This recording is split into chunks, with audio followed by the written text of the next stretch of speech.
నమస్తే ఓర్గలు 9 నేషన్ టీవీకి స్వాగతం. మూడోసారి ప్రధానిగా బాధ్యతలు చేపట్టారు మోడీ. ఢిల్లీలోని సౌత్ బ్లాక్ కార్యాలయంలో వరుసగా మూడోసారి పదవి బాధ్యతలు స్వీకరించారు. ఈ సందర్భంగా సౌత్ బ్లాక్ సిబ్బంది మోడీకి చప్పట్లతో ఘన స్వాగతం పలికారు. అనంతరం పీఎం కిసాన్ నిధి నిధులు రిలీజ్ చేస్తూ ఫైల్ పై మొదటి సంతకం చేశారు. దీంతో 20,000 కోట్ల రూపాయలు రైతుల ఖాతాలో పడనున్నాయి. ఈ సందర్భంగా మాట్లాడిన మోడీ రైతు సంక్షేమానికి కట్టుబడి ఉన్నామని చెప్పారు. రైతుల కోసం వ్యవసాయ రంగంపై కృషి కోసం మరింత కృషి చేస్తామని చెప్పారు. ప్రధాని మోడీ జూన్ 10న సాయంత్రం 5 గంటలకు తొలి కేబినెట్ సమావేశం నిర్వహించున్నారు. ఈ భేటీ అనంతరం మంత్రిత్వ శాఖల కేటాయింపులు ఉండే అవకాశం ఉందని తెలుస్తోంది.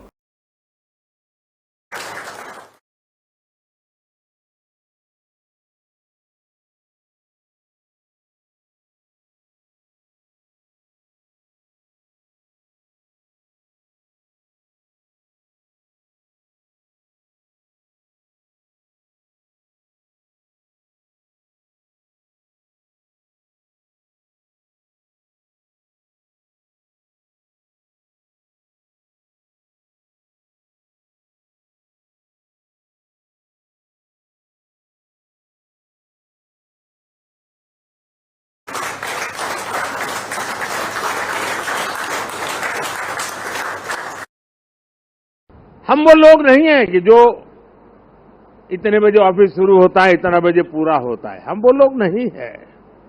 हमारे लिए समय के बंधन नहीं है. हमारे लिए सोचने की सीमा है. हमारे लिए पुरुषार्थ के लिए कोई मानदंड नहीं है. जो इससे परे है वही तो मेरी टीम है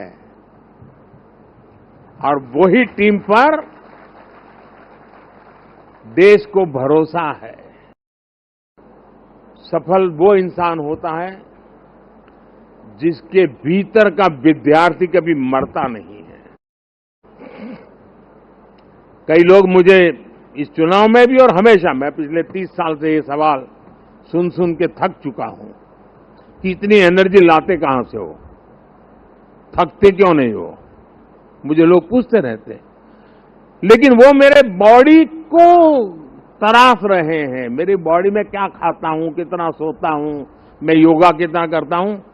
अब वो गलत ट्रैक पर है, इसलिए मेरी एनर्जी का रहस्य उनको पता नहीं है. मेरी एनर्जी का रहस्य मैं जीवन भर भीतर के विद्यार्थी को जिंदा रखता हूं.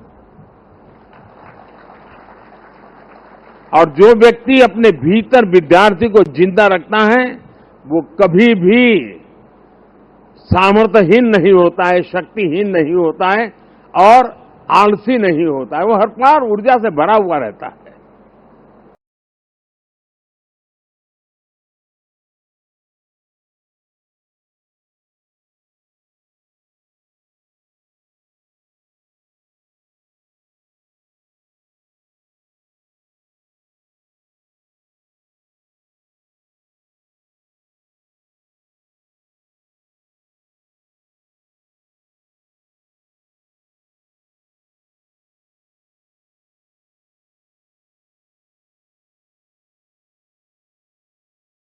ప్రధాని మంత్రి నరేంద్ర మోడీ, టీడీపీ అధినేత చంద్రబాబు తాను ప్రభుత్వ బడిలోనే చదవమని అన్నారు ముఖ్యమంత్రి రేవంత్ రెడ్డి. 10వ తరగతి 10 జీపీఏ సాధించిన ప్రభుత్వ పాఠశాల విద్యార్థులతో సీఎం రేవంత్ రెడ్డి ఇంటరాక్ట్ అయ్యారు. ఈ సందర్భంగా ఆయన మాట్లాడుతూ తల్లిదండ్రుల ఆశయాలను విద్యార్థులు నెరవేర్చాలని అన్నారు.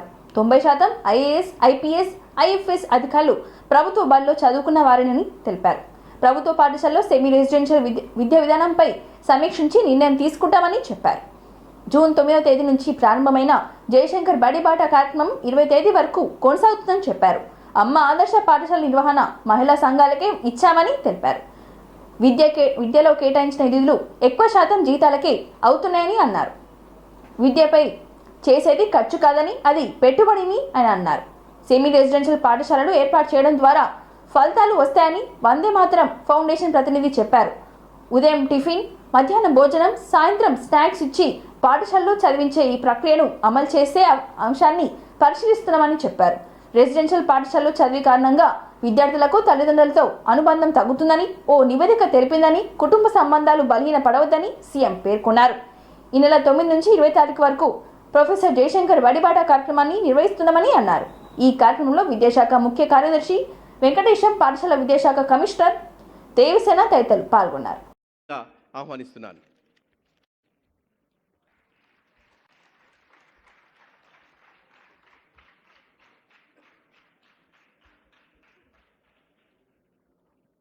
రాష్ట్ర చరిత్రలో ఒక సువర్ణ అధ్యాయం. గౌరవ ముఖ్యమంత్రి గారు ఈ ప్రధానోత్సవం చేయడం మనందరి సౌభాగ్యంగా ప్రభుత్వ పాఠశాల పిల్లల యొక్క మార్పు చాలా మారింది. ఎమ్మెల్సీ రఘోత్తం రెడ్డి గారు, వేం నరేందర్ రెడ్డి గారు, థ్యాంక్ యూ సార్. ఏర్పాటు చేసిన వందే మాతరం ఫౌండేషన్ రవీందర్ గారికి, మాధవ్ రెడ్డి గారికి మనస్ఫూర్తిగా అభినందనలు తెలియజేస్తున్నాను.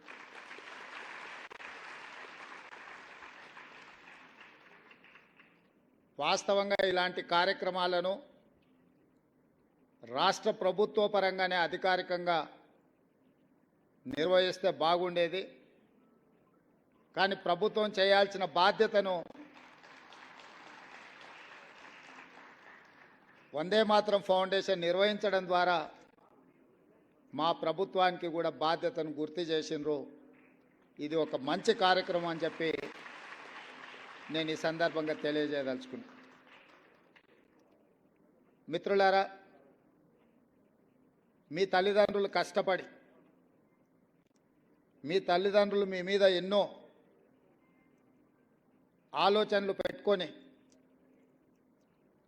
మిమ్మల్ని ప్రభుత్వ పాఠశాలలకు పంపించిండ్రు అని అంటే ఆర్థికంగా వాళ్ళు బలహీనంగా ఉండడమో లేదా గ్రామాలలోనే లేదా ప్రభుత్వ పాఠశాలలో చదివించాలనే పట్టుదలను నాకు తెలీదు. ఏది ఏమైనా ప్రైవేట్ పాఠశాలలతో పోటీపడి ప్రభుత్వ పాఠశాలలో చదువుకుంటున్న మీరు ఈ రకంగా రాణించడం ఇది ప్రభుత్వానికే గర్వకారణము. నారాయణ కాలేజీలో ర్యాంకు సాధిస్తే నారాయణ గారు ఫోటో దిగి ఈ విద్యార్థులు నా కాలేజ్ అని చెప్పుకుంటాడు.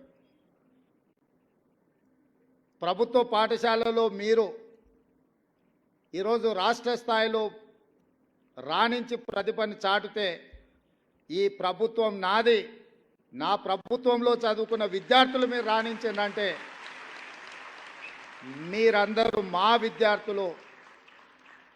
నారాయణ, చైతన్య లాంటి అధికారులు మా ప్రభుత్వంలో పనిచేస్తున్న వాళ్ళు నన్ను కలవడానికి వచ్చినప్పుడు స్థాయికి రావడానికి కారణం మా తల్లిదండ్రుల కంటే అంటే వివిధ సబ్జెక్ట్స్ చెప్పడానికి వాళ్ళు వెళ్ళాల్సిన పరిస్థితి.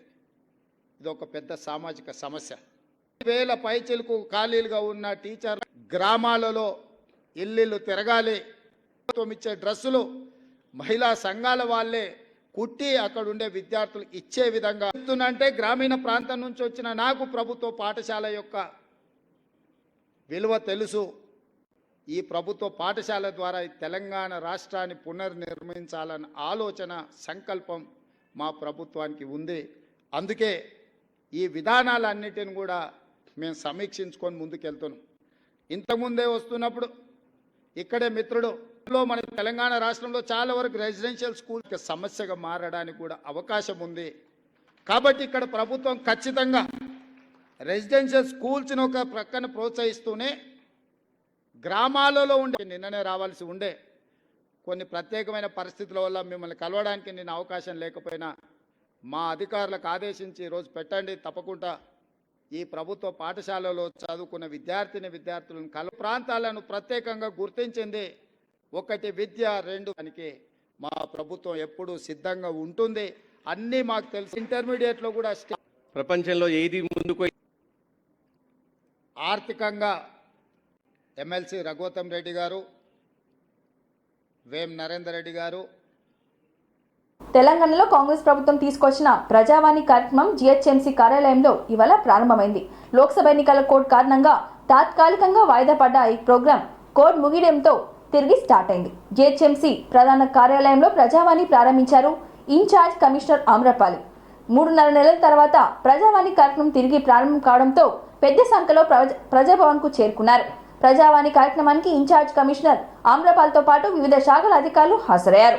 హెడ్ ఆఫీస్తో పాటు 6 జోన్లుగా 30 సర్కిల్ కార్యాలయాలను ఇవాటి నుంచి ప్రజావాణి కార్యక్రమం నడుస్తుందని తెలిపారు. ప్రజల నుండి పలు ఫిర్యాదులు అందుకున్న కమిషనర్, జిహెచ్ఎంసీ అధికారులు.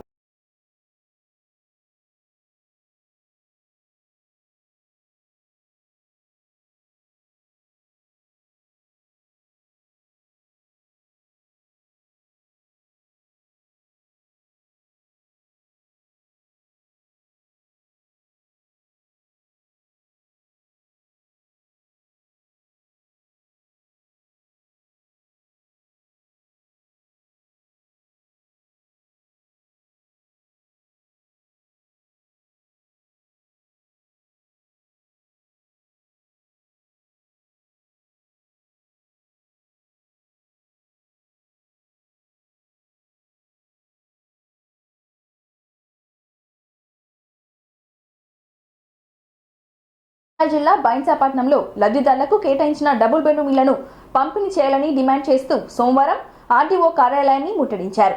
ఆర్డీఓ కోమల్ రెడ్డికి వినతి పత్రం అందజేశారు. సంవత్సరం క్రితం డ్రా ద్వారా ఇళ్లను కేటాయించి ఇప్పటి వరకు అప్పగించలేదని, ఇంటి అద్దెలు చెల్లించలేక అవస్థలు పడుతున్నామని చెప్పారు.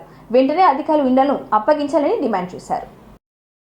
के वास्ते आ जा रहे बस ओटन जो हम आते हम करते काम बोल रहे कोसा काम दिए निर्मल में नहीं दिए, निजामाबाद में नहीं दिए, आदिलाबाद में नहीं दिए, यहाँ फैसल में क्यों कर रहा है सब जगह दे दिए ना। फैसल में क्यों कर सारे फैसल में कोसा लूटा रहे जो नहीं दे रहा सो फैसल का लीडर को ला कौन है बड़ा आदमी कौन रोक रहा हमको भी मालूम होना नहीं, आम जनता को रोक रहे वालों को वो बुला हम बात करेंगे, हम आम पब्लिक की बात करते उसको काम धंधा सब छोड़ना पड़ा। हम लीडर कार्य के कुछ भी मजदूरी करने वाले छे ना, हम उड़ता खाली है कि घर में रिकामी मरद भी आ रहे थे, देखो पूरे मरद में है उड़ता है सब कैसा करना बोलो कि हमको नौकरी लगा तो हम नौकरी की तनख्वाह पे आते रोज आते जाते हैं। యూజీ పరీక్ష ఆల్ ఇండియా ఫలితాల్లో నిర్మల్ జిల్లా కేంద్రంలోని వెంకటాపూర్కి చెందిన అఖిల్ సాయి 1536 ర్యాంక్ సాధించారు. సోమవారం నిర్మల్ జిల్లా ఎంపీపీ రామేశ్వర్ రెడ్డి శాల్వతో సత్కరించి అభినందించారు. నిరుపేద కుటుంబంలో జన్మించిన అఖిల్ సాయి నీట్లో ఆల్ ఇండియా స్థాయి నుంచి ర్యాంక్ సాధించడం అభినందనీయమని కొనియాడారు.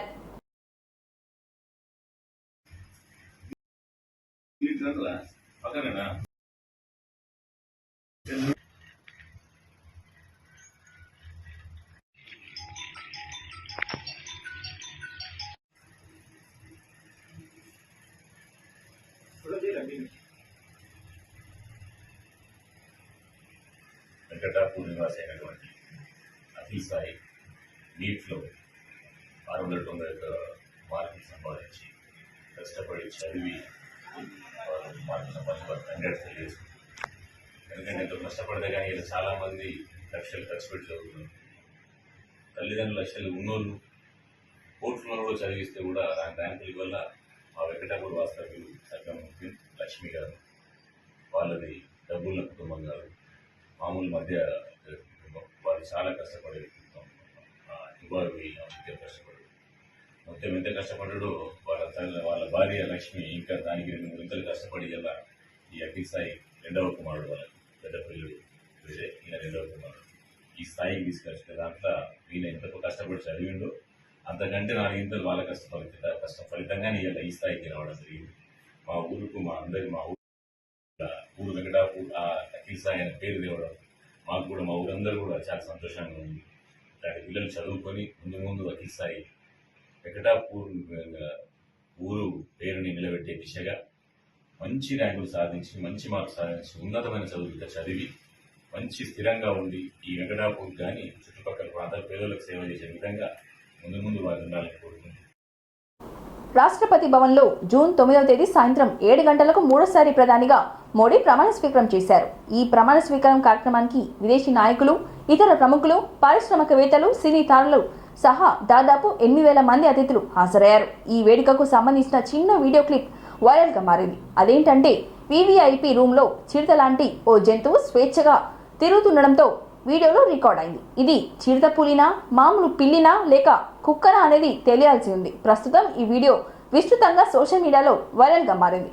వీడియో వైరల్గా మారడంతో